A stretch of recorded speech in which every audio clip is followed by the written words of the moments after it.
Ndugu wanahabari, ningependa kutoa ufafanuzi kwa umma kwa kuelezea tukio ambalo sio la kawaida lililotokea leo katika manispaa ya Morogoro, mkoa wa Morogoro.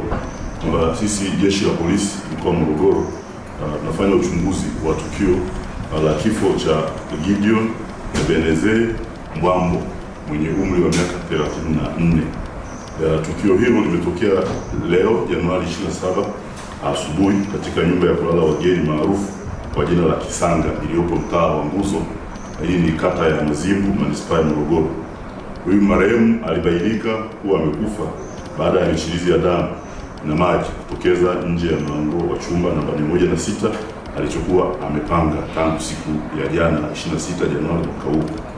Baada ya kuvunjwa kwa mlango uliofungwa kwa minajili ya uchunguzi, kwa ndani ilibainika kuwa amekufa akiwa na jeraha la kujikata koromeo eneo la shingo kwa kitu chenye makali. Uchunguzi wa awali umebaini kuwa marehemu amejiua kwa kutumia kifaa chenye makali akiwa katika hali ya ulevi. Uchunguzi zaidi unaendelea.